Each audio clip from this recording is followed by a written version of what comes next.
Assalamualaikum warahmatullahi wabarakatuh. Nama saya Naswa Rafti Salima dengan NRP 500121118 akan menjelaskan tentang tugas optimasi, grid, dan Monte Carlo. Nomor satu, optimasi global versus optimasi lokal. Optimasi global dan optimasi lokal adalah dua pendekatan yang digunakan untuk mencari solusi optimal dari suatu masalah matematis atau numeris. Namun, keduanya memiliki perbedaan mendasar dalam cakupan pencarian solusi dan pendekatan eksplorasi ruang solusi. Keuntungan dan kelebihan optimasi global. Yang pertama yaitu cakupan pencarian luas, mampu mencari solusi di seluruh ruang parameter tanpa terjebak pada titik ekstrem lokal. Kedua, ketahanan terhadap fungsi nonlinear, lebih cocok untuk fungsi tujuan yang kompleks multimodal atau nonlinear. Kemudian yang ketiga, kemungkinan mendapatkan solusi optimal absolut, meningkatkan peluang menemukan solusi yang benar-benar optimal secara global. Kelemahan, waktu komputasi lebih lama dibandingkan optimasi lokal karena cangkupan pencarian yang luas. Keuntungan dan kelebihan optimasi lokal. Efisiensi komputasi, cepat dan hemat sumber daya karena fokus pada pencarian lokal. Akurasi tinggi di sekitar titik awal yang baik. Jika inisialisasi dekat dengan solusi optimal, metode ini sangat bisa akurat. Kelemahannya yaitu yang pertama, rentan terjebak pada titik ekstrem lokal, dan yang kedua yaitu tidak dapat diandalkan untuk fungsi dengan banyak minimum lokal. Kemudian soal yang kedua yaitu berikut ini, jika data digenerasi di OPS menggunakan persamaan berikut, tentukan invert model M1 dan M2 dengan A. Grid method dan B. Monte Carlo method. Persamaan yang digunakan untuk menghasilkan data DOPS adalah dengan true model, frekuensi sudut, rentan X 0 sampai 2. A. Grid method merupakan pendekatan numeris yang mencakup eksplorasi seluruh kombinasi parameter dalam grid tertentu untuk menemukan pasangan parameter terbaik M1, M2 yang meminimalkan fungsi misfit. B. Monte Carlo method. Monte Carlo method merupakan menggunakan pendekatan acak untuk mengeksplorasi ruang parameter sehingga lebih fleksibel dalam menghadapi fungsi tujuan yang kompleks namun cenderung membutuhkan lebih banyak iterasi. Berikut ini merupakan source code-nya.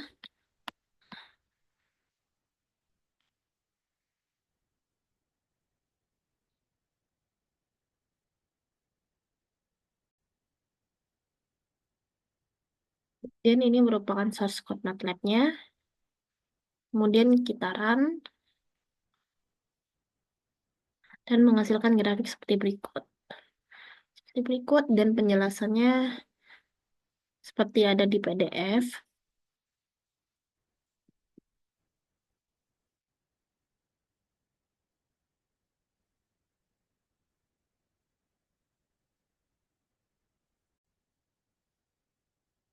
Kemudian grafik ini menunjukkan hasil inversi model menggunakan grid method dan Monte Carlo method. Untuk data yang dihasilkan tanpa noise, dalam kasus ini grid method menghasilkan hasil yang lebih konsisten dan akurat karena ruang parameter diperiksa secara sistematis pada setiap grid.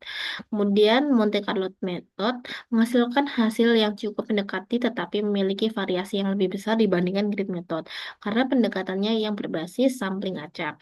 M1 dan M2 yang diperoleh cenderung lebih dekat dengan ke nilai true model M1 sama dengan 2,5 dan M2 sama dengan 6,0 karena tidak ada gangguan noise yang mempengaruhi hasil inversi. Kemudian soal nomor 3.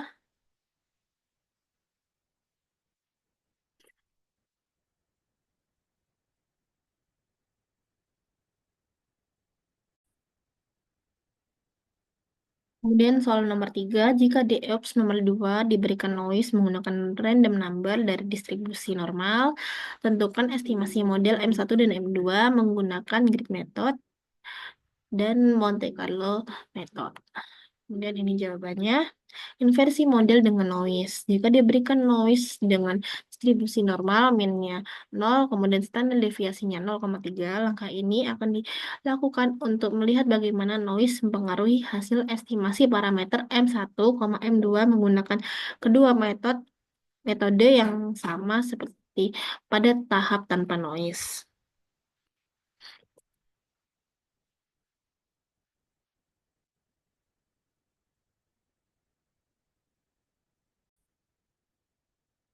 Berikut merupakan source code nomor 3 menggunakan noise. Jika kita run menghasilkan grafik seperti berikut ini dan seperti ini.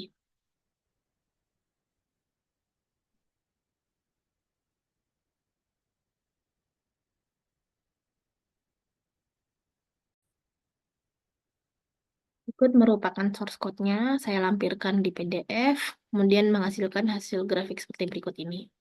Grafik ini menampilkan hasil inversi model dengan data yang sudah ditambahkan noise dengan distribusi noise minnya sama dengan 0 dan standar deviasinya sama dengan 0,3. Pengaruh terhadap estimasi parameter M1 dan M2 menjadi lebih tidak stabil karena adanya fluktuasi acak dari noise yang memperbesar ketidakpastian dalam perhitungan misfit. Monte Carlo Method masih cukup tangguh dalam beberapa kasus, tetapi tetap menunjukkan variasi yang lebih besar dibandingkan grid method. Kesalahan estimasi cenderung lebih besar dibandingkan kasus tanpa noise karena noise memperlebar distribusi kemungkinan solusi.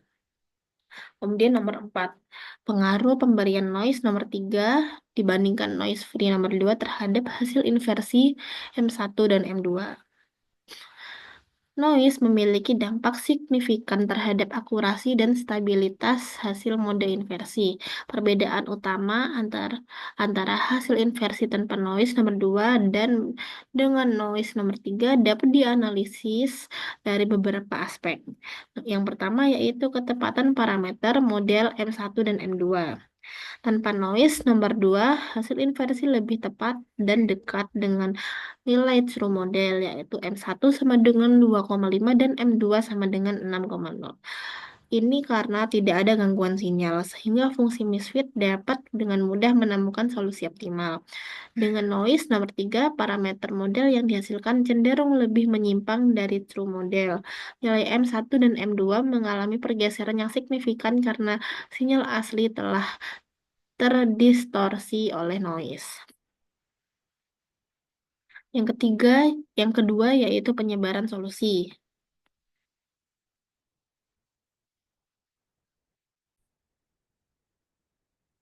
yaitu tanpa noise. Solusi inversi lebih terfokus dan terpusat di sekitar nilai optimal. Plot error atau misfit membentuk bentuk yang tajam menandakan nilai minimum yang jelas. Dengan noise, solusi menjadi lebih tersebar. Kurva error menjadi lebih rata dan lebar, menunjukkan bahwa banyak pasangan M1, M2 menghasilkan nilai misfit yang serupa sehingga sulit menentukan solusi terbaik. Yang ketiga yaitu ketidakstabilan hasil.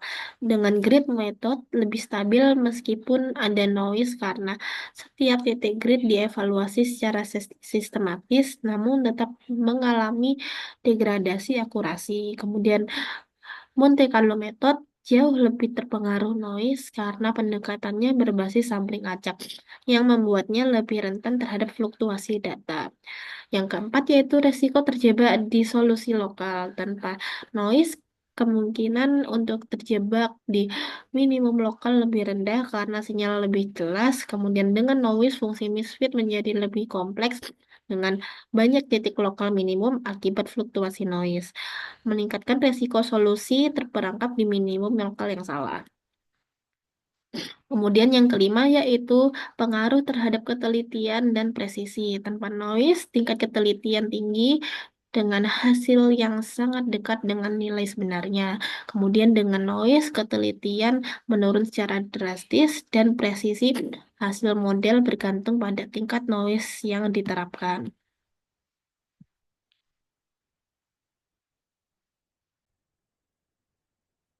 Demikian presentasi yang dapat saya sampaikan. Terima kasih atas perhatian dan waktunya. Saya mohon maaf apabila terdapat kekurangan dalam penyampaian saya. Wassalamualaikum warahmatullahi wabarakatuh.